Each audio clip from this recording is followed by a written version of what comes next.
अपने कार्यक्रम पे आगामी पड़ाव की ओर चलें, उसके पूर्व गोयल चैरिटीज़ एसोसिएशन से हम हमेशा जो लोग समाज के लिए कार्य करते हैं, समाज की सेवा में लगे रहते हैं, हम हमारे हर कार्यक्रम में उनको यहाँ पर एक्नॉलेज करते हैं, उनके कार्यक्रम की और उनके जो सहयोग समाज को देते हैं उसकी सराहना करते हैं।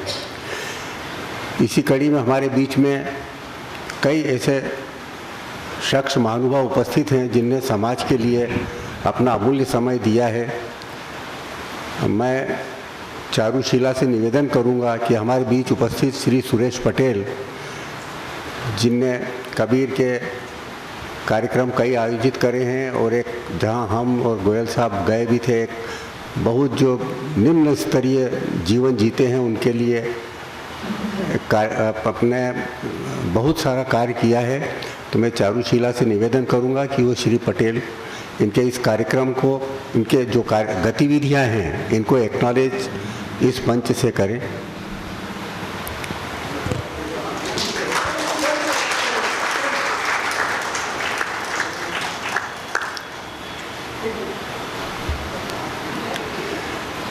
जैसा कि सुफल जो हमारे बीच में श्री पवन सिंह श्रीमाल जी उपस्थित हैं, सुफलाम सेवा न्यास के ये एक बहुत बड़े बिल्डर एडवोकेट होने के साथ ही कई शैक्षणिक संस्थाएं चला रहे हैं। अपना MY हॉस्पिटल में भी इनने भोजन की व्यवस्था, वैसे कई कार्य के हैं, यानी गिनाने बैठे तो शायद कार्यक्रम समाप्त नहीं होगा। इसलिए मैं हमारे बीच उपस्थित श्री विनय खांडेकर से निवेदन करूंगा कि वे हमारे बीच उपस्थित श्री पवन श्रीमाल जी का स्वागत करें एवं इनके इन कार्यक्रमों को एक्नॉलेज करें। बस। अब हम अगले पड़ाव में फिर से जो हमारे बीच उपस्थित हैं उनका करेंगे। इस बीच में हमारा जो अगला कार्यक्रम है, हमारे बीच उपस्थित जो कस्तूरबा स्मारक, उसके लिए हमारे प्रोफेसर सरोज कुमार जी उस कार्यक्रम की सार्थकता को और उसके विषय में अवगत कराएंगे। पहले मेरा ख्याल है पावर पॉइंट प्रेजेंटेशन होगा, नहीं? अब जो दूसरा हिस्सा है अपने कार्यक्रम का, उसमें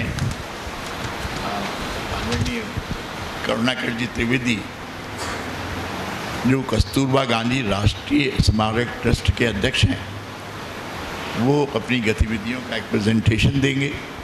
और मैं चाहूँगा कि उसके पहले करुण भाई दो शब्द कहें एक पृष्ठभूमि के रूप में, जिससे कि उनकी प्रेजेंटेशन को और समझने में हमें सुविधा हो। हम सोचते हैं कि जब प्रेजेंटेशन हो तब राजन भाई हम सबको इसकी अनुमति दी जाए कि हम भी उसको देख सकें, तो हम लोग नीचे बैठ जाएंगे, ठीक है ना? तो करुण भाई आप आइए और उसकी प्रारंभिकी प्रस्तुत कीजिए।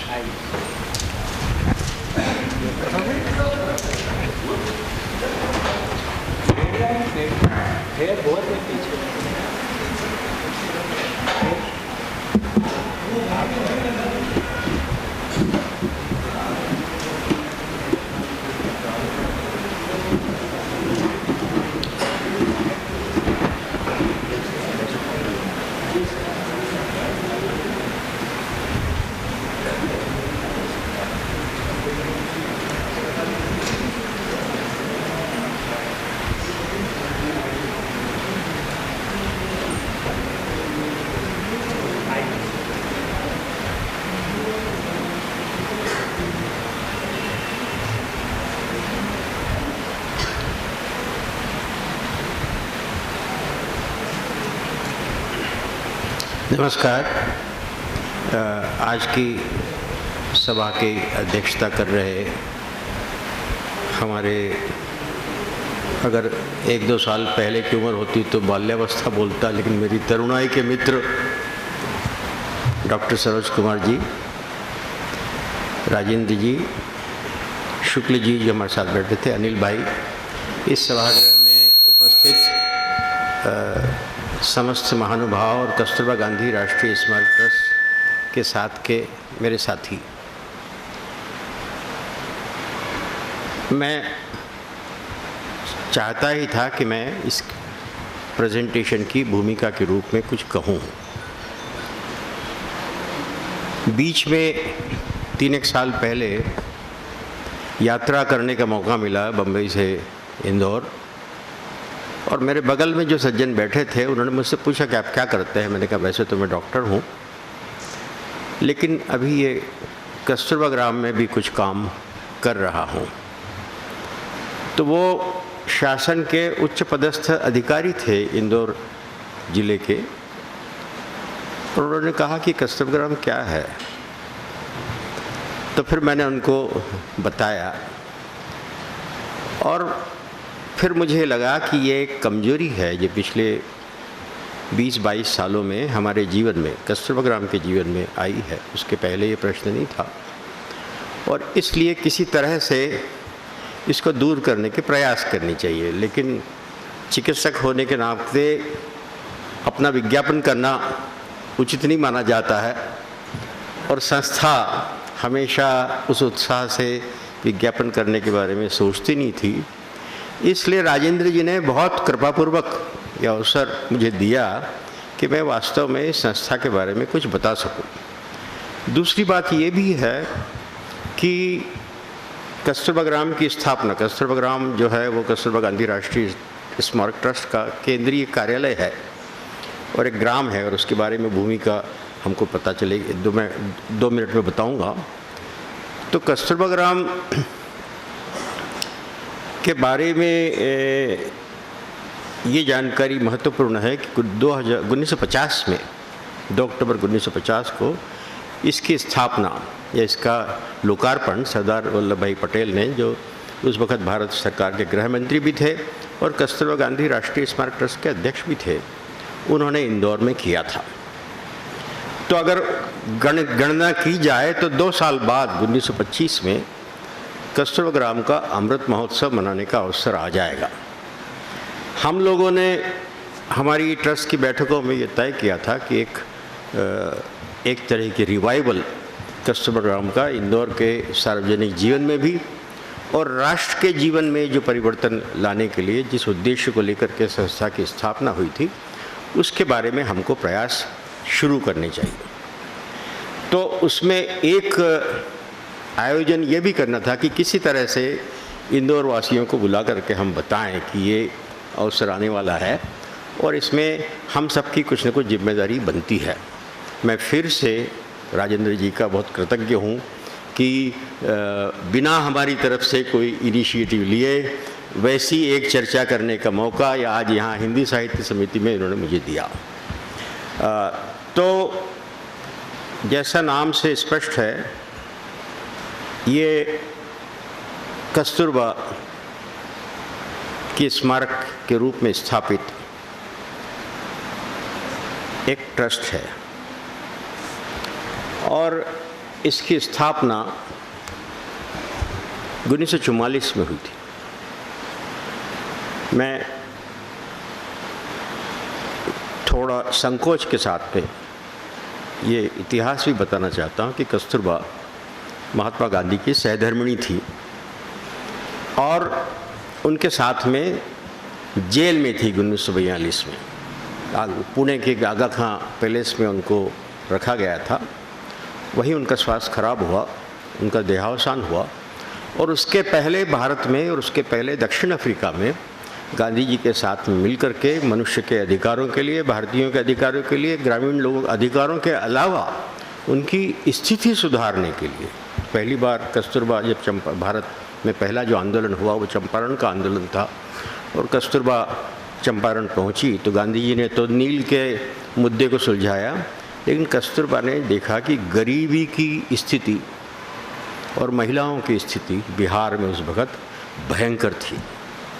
तो वहाँ रुक करके उनके शिक्षण का काम, उनके स्वास्थ्य का काम, उनके सफाई के काम, उनके लिए काम ढूंढने की जिम्मेदारी, उनके चरखे का जो प्रारंभ हुआ वो चंपारण में किसानों को जिनके पास कोई काम नहीं था उनको काम देने की लिहाज से चरखे की फिर से खोज गांधी जी ने की और कस्तूरबा ने वहाँ पर जुड़ करके और उस क्षेत्र को राहत देने के मामले में बहुत महत्वपूर्ण काम किया।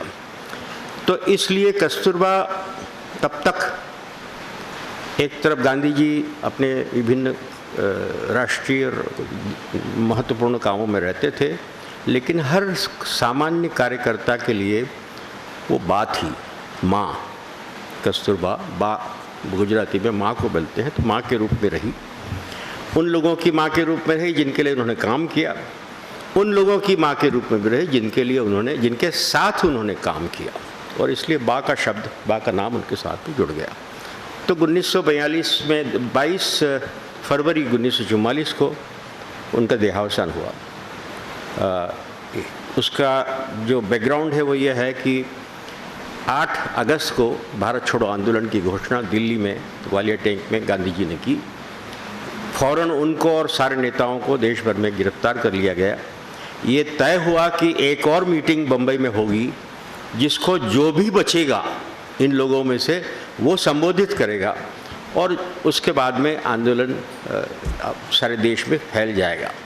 तो सारे लोग गिरफ्तार हो गए थे, सिर्फ कस्तूरबा और डॉक्टर सुशीला नायर जो उनके साथ में थी और उनकी चिकित्सक भी थी, 2 लोग बचे थे। तो जब शाम को सभा का समय हुआ तो बात तैयार हुई कि अब मैं जाके संबोधित करूंगी। तो जब ये पता चला कि वो संबोधित करने वाली, तो उनको और फिर डॉक्टर सुशीला नायर को, दोनों को गिरफ्तार करके पूना भेज दिया गया। वहाँ उनका 22 फरवरी को देहावसान हुआ, और उसके बाद में सारे देश में बहुत दुख, आक्रोश अलग चीज़ है, लेकिन आत्मीय दुख, कोई अपना आत्मीय चला गया ऐसा विचार आया। और मार्च में एक अपील सारे देश में निकली, और जिसमें कहा गया कि हमको इनके लिए, इनकी स्मृति के लिए कुछ करना चाहिए। तो एक समिति बनी, तो में राशि एकत्र हुई, और उस राशि को एकत्र करके और सरोजिनी नायडू ने 2 अक्टूबर 1944 को, जो गांधी जी का 75वां जन्मदिन भी था, उनको भेंट की, और यह निर्णय लिया कि इसके राशि से, जो लगभग 1 करोड़ 20 लाख रुपए थी उस ज़माने में 1944 में, बड़ी चीज़ थी, और ये तय किया कि उस काम को जो बा करती रही थी भारत में और दूसरी जगहों पे, गरीब महिलाओं और बच्चों का काम, उस काम के लिए समर्पित किया जाए। तो उसका विधान गांधी जी ने खुद लिखा, उसके पहले अध्यक्ष वो खुद बने, और उन्होंने लिखा कि इसका उपयोग केवल ग्रामीण गरीब महिलाओं और बच्चों के लिए ही होगा भारत में। और उस को महत्व इसलिए मिला कि वो उनका मूल काम था, बा का मूल काम था, ये तो ठीक है, लेकिन उसके साथ में ये भी था कि उस वक्त आज़ादी के आंदोलन में जो लगभग सब लोग जो नेतृत्व कर सकते थे वो जेल में थे, और कार्यकर्ता एक तरह के शून्य में थे कि उनके साथ में उनको किसी नेता ने दिया हुआ काम उनके पास में नहीं है। तो जब इस ट्रस्ट की स्थापना की घोषणा हुई तो एकदम सारे भारत में बहुत सारे लोग ऐसे इकट्ठा हुए जो इस काम को करने के लिए तैयार थे, और गाँव में जा कर के, और उस वक़्त के करीब 22 राज्यों में शाखाएं खुली लगातार कस्तूरबा ट्रस्ट की, और उसके विधान के अनुसार काम प्रारंभ हुआ, और जैसा जिसका विवेक था उसके हिसाब से लोगों ने जाकर के काम करना प्रारंभ किया। ये तो चलता रहा, लेकिन उसके बाद में गांधी जी जेल से छूटे, और ऑफिस कोई था नहीं, तो जहाँ अध्यक्ष होते थे वही ऑफिस बना जाता था। तो जहाँ जहाँ बापू जाते थे वहीं उसका ऑफिस था। वैसे कहा जाता था कि सेवाग्राम होगा, लेकिन सेवाग्राम में आज़ादी के बाद में वो बहुत कम रहे। तो फिर ये तय हुआ कि कस्तूरबा ग्राम एक भारत के केंद्र में स्थान चुना जाना चाहिए, जो उसका हेडक्वार्टर बने। बापू 1948 में गए, सरदार वल्लभ भाई पटेल अध्यक्ष बने, और उस समय मध्य भारत में जो ये तय था कि केंद्र में होना चाहिए, तो मध्य भारत में ट्रस्ट की लिए ज़मीन देखी जाने लगी, और इंदौर शहर ने पहल की इस मामले में। मध्य भारत की सरकार थी, उन्होंने भी पहल की, और 400 एकड़ ज़मीन जहाँ आज कस्तूरबा ग्राम है वहाँ पे निर्धारित हुई, और उसका लोकार्पण हुआ। और उसका जो स्वरूप था वो ये था कि वो न केवल ट्रस्ट का मुख्यालय होगा, लेकिन वो आज़ाद भारत का गांव कैसा हो उसका एक मॉडल भी होगा। तो इसलिए जब कस्तूरबा ग्राम बना तो इस क्षेत्र के गांव में वो एक अनूठा गांव था, जहां पोस्ट ऑफिस भी था, प्रसूति गृह भी था, अस्पताल भी था, बालवाड़ी भी थी, खेती और बागवानी भी थी, गौशाला थी उच्चतर स्तर की। और जैसे जैसे बच्चे आगे बढ़ते गए उनके लिए स्कूल, हाई स्कूल और सारी चीज़ें जुड़ती गईं और सारे क्षेत्र के लिए उन्होंने अनूठी सेवाएं दी। ये चित्र हम देख रहे हैं तो सरोजिनी नायडू ने उसका थैली उनको दी और एक ट्रस्टी मंडल बना। वो ट्रस्टी मंडल अपने आप में आपको अंदाज देगा कि कितना महत्व देश ने उस काम को दिया। ये लोग मूल प्रायोजक थे इस विचार के। उसमें ठक्कर बापा थे, गांधी जी के बेटे श्री देवदास भाई थे, जी.डी. मालवंकर थे और घनश्याम दास जी बिरला थे, शांति कुमार मुरारजी थे। और जब ट्रस्टी मंडल बना तो उसमें उद्योगपतियों में जे.आर.डी. टाटा, कस्तूरचंद लाल भाई वो भी शामिल हुए। बहुत सारे शीर्षस्थ नेता भारतवर्ष के वो भी इसमें शामिल हुए और इसने एक तरह का स्वदेशी प्रयास उस समय जब कोई राजनीतिक गतिविधि देश में महत्व की चल नहीं रही थी इनको दिया। और ये पहला ट्रस्टी मंडल जो है उसके नाम आपके सामने है। और ये ट्रस्टी मंडल जैसे जैसे ज़रूरत होती गई बदलता गया, अवसर के समान चलता रहा। अब जो उस वक्त तक देश की प्रांतीय शाखाएं, आप नक्शा देखेंगे तो सारे देश में कस्तूरबा ट्रस्ट का काम आज़ादी के पहले फैल गया था और बहुत महत्वपूर्ण नेतृत्व उसको मिला। जैसा आप देख रहे हैं, आपने ट्रस्टी मंडल में देखा होगा, ट्रस्ट की जो स्ट्रक्चर है उसमें सबसे महत्व का काम प्रतिनिधि का होता है। प्रतिनिधि उस प्रांत की जहाँ काम चल रहा है उसकी गवर्नर है, ऐसा मान के चलिए। सबसे सर्वोच्च पद प्रांतीय स्तर पर काम करने का गवर्नर का होता है।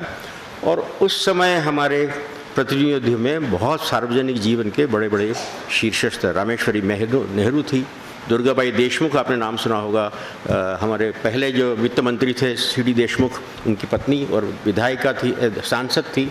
तो ये सारे लोग थे। 1950 में जब हम देखते हैं सरदार पटेल के समय में तो ये स्वरूप था। और उसके बाद में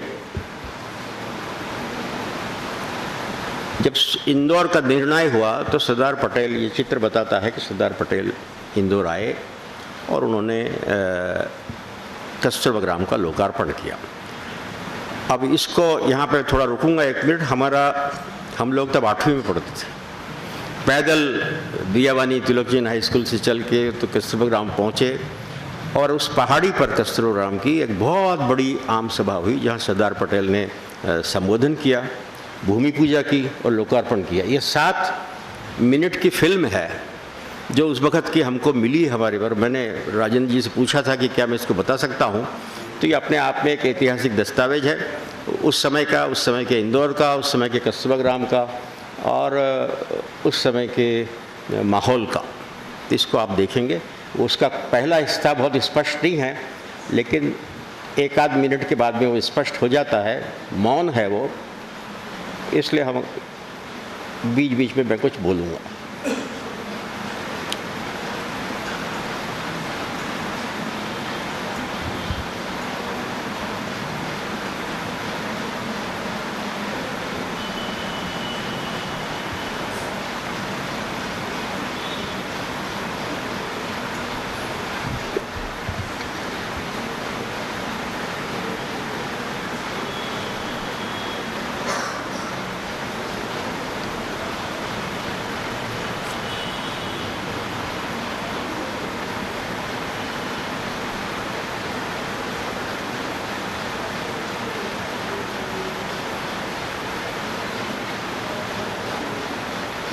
इसमें कोने में कोचन मेहता लिखा हुआ है। असल में ये केतन मेहता की लैब में हमने इसको रिस्टोर करवाया और वीडियो कॉन्फ्रेंस करवाया।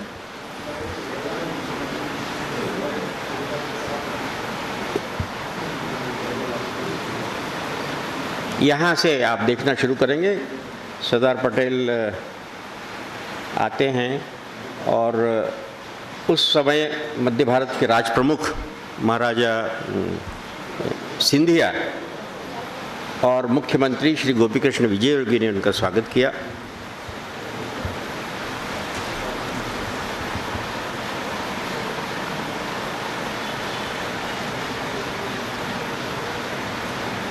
और फिर उनके साथ ही वो और महाराजा सिंधिया स्वयं गाड़ी चला रहे थे, इंदौर शहर से होते हुए कस्तूरबा ग्राम पहुँचे। उसका थोड़ा हिस्सा है। अगर आप पहचान सकें कि कहाँ से गुजर रहे, मैं तो नहीं पहचान पाता हूँ किन किन भवनों के सामने किस सड़क से गुजर रहे हैं, उस समय तक अंदाज कहना मुश्किल है, लेकिन वो रवाना हुए।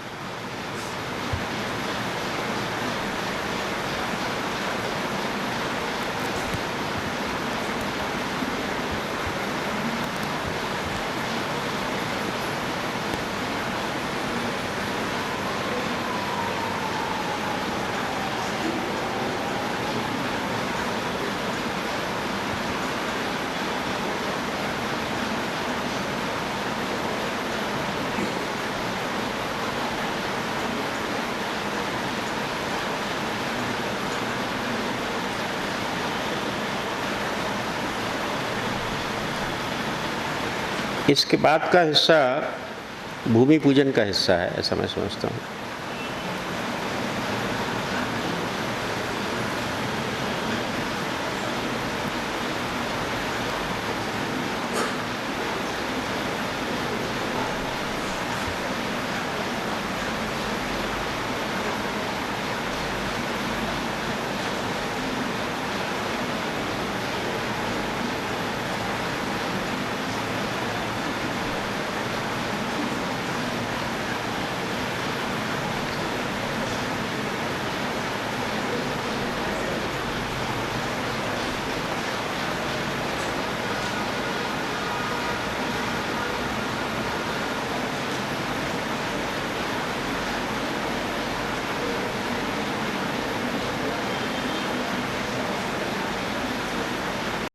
मौन के 7 मिनट परिप्रेक्ष्य जानने के लिए ज़रूरी है। मैं लगता हूँ थोड़ा 7 मिनट बहुत लंबे लगते हैं जब इसको देखते हैं, लेकिन ये एक ऐतिहासिक दस्तावेज हमको मिला और मैं समझता हूँ कि आपको ये देखना चाहिए।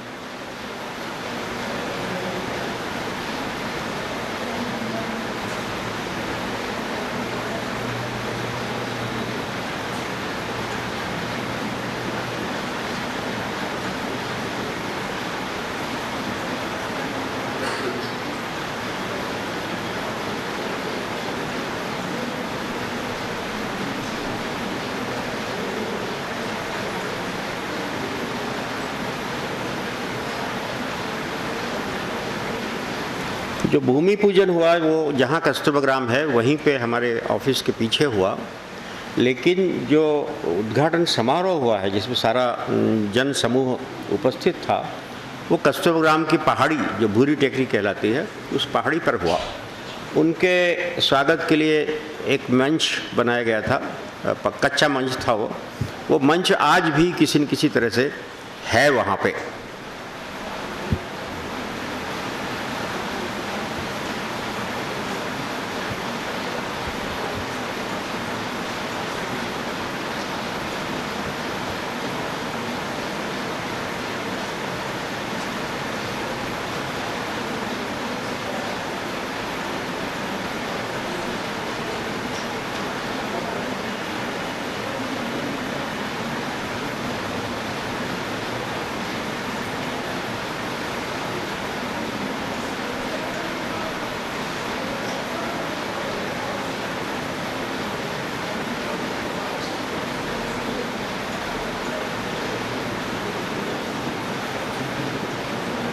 ये उस सभा का कुछ हिस्सा है।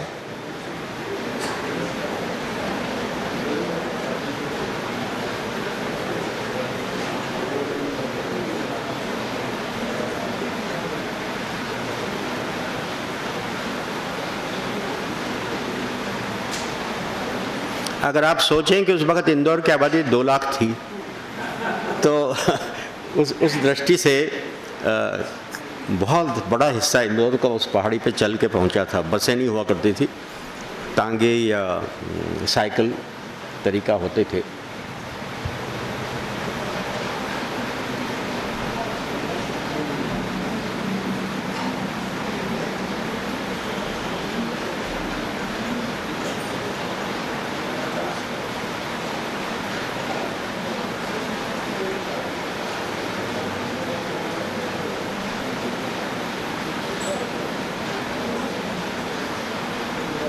इस सभा की जो एक यादगार है मेरी, वो यह है कि उस उद्घाटन समारोह के कुछ ही महीने पहले ग्वालियर में मध्य भारत शासन का पहला गोलीकांड हुआ था और उसमें 2 छात्र मारे गए थे। यहाँ जब सरदार बोलने के लिए खड़े हुए और उन्होंने मूल भाषण कस्तूरबा ट्रस्ट के बारे में और कस्तूरबा में और गांधी जी के बारे में संपन्न किया, तो फिर उन्होंने स्थानीय बातों पे कुछ बोला और उसमें उन्होंने कहा था कि अभी मुझे पता चला है कि यहाँ गोलीकांड हुआ है ग्वालियर में और 2 युवा लोगों की जान गई। जिन युवा लोगों की मदद से हमने ये आज़ादी प्राप्त की है, उनके शरीर हमारी गोलियों से जाएं, यह हमारे लिए इससे अधिक दुख और शर्मिंदगी की कोई बात नहीं होती सकती है। मैं तो कहूँगा कि भाई विजयवर्गीय त्यागपत्र दे दें। विजयवर्गीय हमारे मुख्यमंत्री थे, उस वक्त चीफ मिनिस्टर, प्राइम मिनिस्टर कहा जाता था, प्रधानमंत्री थे, और उसी दिन उसी क्षण उन्होंने त्यागपत्र दिया और उस शाम को फिर विधानमंडल ने तख्तमल जी जैन साहब का मुख्यमंत्री के रूप में चयन किया। तो उनके सरदार के काम करने की जो पद्धति थी और उनका जो तरीका था, उसका स्वरूप इंदौर शहर ने सारे, बल्कि मध्य भारत ने देखा और बिल्कुल स्पष्ट थे इस बारे में वो कि अगर नौजवानों पे हमको आज़ादी के 2 साल बाद गोली चलानी पड़े और उनकी जान जाए तो हम असफल हुए हैं और हमको छोड़ देना चाहिए। तो ये जैसा मैंने कहा कि एक ग्राम के रूप में इसकी स्थापना हुई।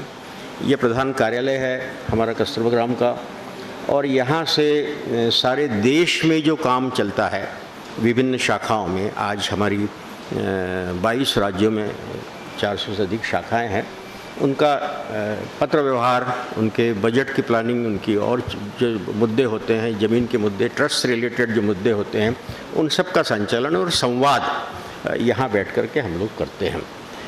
इसके बाद में जब ये ट्रस्ट प्रारंभ हुआ तो इस क्षेत्र में इसने अपने लिए जिम्मेदारियां ली। तो खेती का काम शुरू हुआ, अस्पताल का काम शुरू हुआ, पढ़ाई का काम शुरू हुआ और आप विश्वास कीजिए कि उस वक्त इस क्षेत्र में राला मंडल के आसपास तिल्लौर और सिमरोल तक कोई व्यवस्था शिक्षण की या अस्पताल की, प्रसूति की या खेती के लिए अच्छे बीज प्राप्त करने की उस क्षेत्र में नहीं थी। मैं बहुत गंभीरता से आपको कह रहा हूँ कि आज स्थिति ऐसी है कि 50, 55, 60 साल के लोगों की अगर कोई झुंड हो और वो उस क्षेत्र का हो और आप एक पत्ता उछालें या एक पत्थर फेंकें, तो इस बात की पूरी संभावना है कि उस व्यक्ति का जिसको लगा है शिक्षण कस्तूरबा ग्राम में हुआ है, जन्म कस्तूरबा ग्राम में हुआ है और आगे पीछे प्रेरणा उसने कस्तूरबा ग्राम से अपने विचारों के बारे में प्राप्त की है। इतनी जिम्मेदारी के साथ में कस्तूरबा ग्राम ने अपने आप को उस क्षेत्र में स्थापित किया। अब इस सब के पीछे बहुत सारे लोग लगे थे। हमने 4 नाम दिए हैं।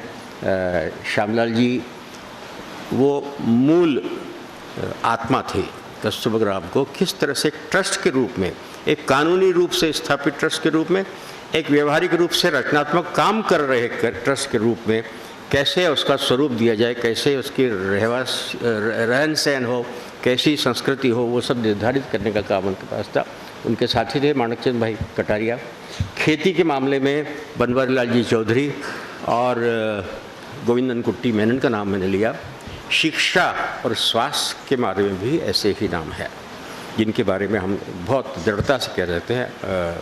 वहाँ के बुनियादी शाला, जो बुनियादी शिक्षण से जुड़ी हुई जो बुनियादी शाला थी, उसके जो पहले के शुरू शिक्षक थे, जिसमें कुमुद रंजन त्रिवेदी जो मेरे बड़े भाई साहब हैं, पुष्पा बहन सिन्हा, सुरेश मंडलोई यहीं शहर में रिटायर्ड होके हुए हैं, उन सब लोगों ने और उनके शिक्षक, उनके छात्र उनको बड़ी आत्मीयता से, प्रेम से याद करते हैं और हर वर्ष 15 अगस्त को अपने शिक्षकों की स्मृति में अभी पास किए हुए छात्रों को पुरस्कृत करते हैं। तो उस तरह की आत्मीयता वहाँ पे पैदा हुई।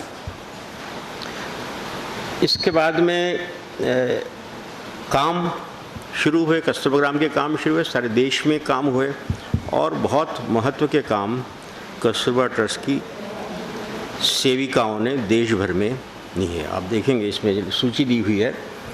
और इस बीच में कस्तूरबा ग्राम क्या कर रहा था, क्योंकि यहाँ तो कोई भूकंप नहीं आया, न कोई लड़ाई हुई, न कुछ हुई, तो हम लोग यहाँ पर कार्यकर्ता सारे देश के लिए तैयार कर रहे थे। एक विद्यालय की स्थापना हुई जिसका नाम सेविका विद्यालय था। वो सारे देश में दूर दूर से, हर जगह से लोग यहाँ आते थे। वहाँ पे हम उनको 6 महीने की ट्रेनिंग देते थे, उनको वापस भेजते थे और वो अपने क्षेत्र में जाके स्वास्थ्य का काम, बच्चों को देखभाल का काम, शिक्षा का काम, समाज सेवा का काम, शराबबंदी का काम, जो काम उस वक्त कर सकते होते थे। और युवा लोग आते थे उस वक्त, जो जिन लोगों को पूरा कस्तूरबा ग्राम परिसर युवा शक्ति से भरपूर था और लगभग आंदोलित सरीका हो रहा था। कस्तूरबा ग्राम उस वक्त एक बहुत महत्वपूर्ण संस्थान था। मुझे अवसर मिला, पहले मैं इनके स्वास्थ्य सेवाओं का संयोजक था, तो देश में जहां हमारे हेल्थ सेंटर्स चलते हैं वहाँ लोगों को मिलने का। कुछ बात आपको जाननी चाहिए, ये कुछ चीज़ें उन्होंने बताई हैं जो हम लोग करते हैं, लेकिन उससे उसकी आत्मा जो यहाँ जो उन्होंने सीखा, जिनके साथ उन्होंने सीखा, उनको क्या मिला, उसके बारे में 2 शब्द मैं आपको कहना चाहता हूँ। तो स्वास्थ्य के लिए जब हम गए तो पहली बात तो ये थी कि हर स्वास्थ्यकर्मी, हर नर्स या जो हमारी कार्यकर्ता थी, जब वो मिलती थी तो पहली बात वो कहते थे कि मेरी ट्रेनिंग कस्तूरबा ग्राम में हुई। उसमें स्नेह भी था, उसमें गौरव भी था और उसमें एक तरह का बिलोंगिंग, जैसे हमारा हक है इस संस्था पे, ऐसा था। और दूसरा एक घटना है, आसाम में एक बहन आई मेरे पास, वो शांति सेना की हमारी सैनिक थी और उसने कहा कि जब हमारी उम्र की लड़कियां गांव में जाती हैं तो लोग ठीक निगाह से नहीं देखते। तो भाई जी मैं क्या करती हूँ कि मैं उनके बच्चों को पढ़ाती हूँ, मैं बच्चे की उंगली करके किसी, अगर मुझे जाना हो तो किसी शराबी के यहाँ, किसी दुष्कर्मी के यहाँ, किसी ऐसे आदमी के यहाँ जिसके यहाँ जाना सामान्यतः अच्छा नहीं माना जाता है, उसके ही बच्चे की उंगली लग के उस घर में प्रवेश करती हूँ। और आज तक मुझे जो अधिकार उन घरों में भी मिले हैं वो अभूतपूर्व हैं। तो ये शिक्षण स्वयं अपने विवेक से, अपने परिसर को देखते हुए उनको मिले हैं। वो परिपक्वता समाज से जुड़कर, उनके साथ बैठ करके उनकी समस्याओं का करने के लिए तरीके ढूंढने से उनको मिली है, उसके सामने हम नतमस्तक हैं। दूसरी बात यह है कि एक बहुत बड़ा तूफान आया था उड़ीसा में और हमारे कुछ स्वास्थ्य केंद्र आगे गए, तो उस वक्त मुझे जाना पड़ा वहाँ पे। तो समुद्र के पास में एक गांव था जहाँ बहुत नुकसान हुआ था, तो वहाँ हमने केंद्र खोला। एक तरफ झाड़ फूस का, बांस के खंभों पर छत ही फूस की एक क्लिनिक बना था जहाँ वो मरीजों को देखती थी। दूसरी तरफ वैसी ही उसकी झोपड़ी थी जहाँ उसने, राधाबेन भट्ट आपने नाम सुना होगा, हमारी मंत्री थी और हमको दाल चावल बना के खिलाए। और फिर मैंने उससे पूछा कि तुम्हें क्या चाहिए, यहाँ काम कर रही हो, तुमको क्या चाहिए यहाँ पे। तो मैं गया, उसके पहले उसके पास में एक लिस्ट थी 150 चीज़ों की कि अगर इतनी सिरिंजेस आ जाएं, ये गोलियां आ जाएं, एक स्टेरिलाइज़र आ जाए, ये चीज़ें टाँके लगाने के लिए कुछ हो, कुछ औजार आ जाएं, प्रसूति में कभी कभी क्लैम्प्स करने पड़ते हैं तो वो आ जाए। मैं इंतज़ार करता रहा कि कभी तो वो कहेगी कि मेरे घर के ऊपर पत्रे लगवा दीजिए, यहाँ बारिश होती है, टपकता है, यहाँ कोई प्राइवेसी इस घर में नहीं। लेकिन पूरे वक्त उसकी पूरी चिंता उस लक्ष्य के प्रति थी जिसके लिए वो केंद्र स्थापित हुआ था। वो कस्तूरबा ट्रस्ट की कार्यकर्ता थी वो कस्तूरबा ट्रस्ट का चरित्र है, जिसका दर्शन उस समय मुझे हुआ। दूसरा,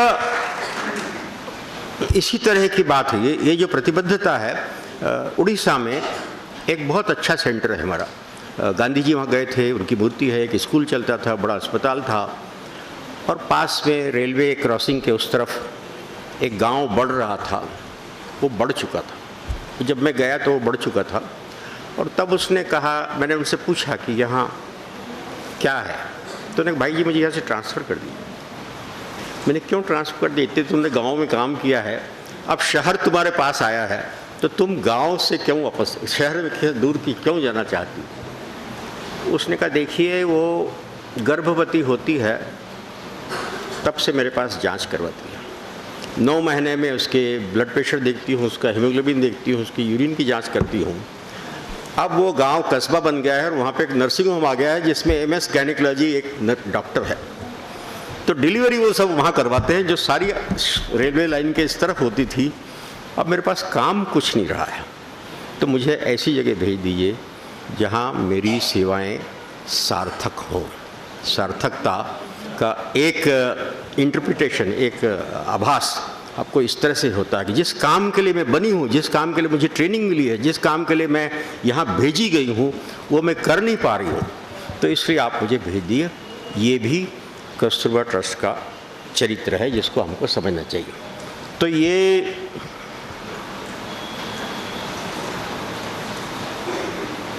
अभी हम आपको ये इसको मैं 1 मिनट स्थगित रखूँगा, मैं समझता हूँ मेरे पास समय तो है।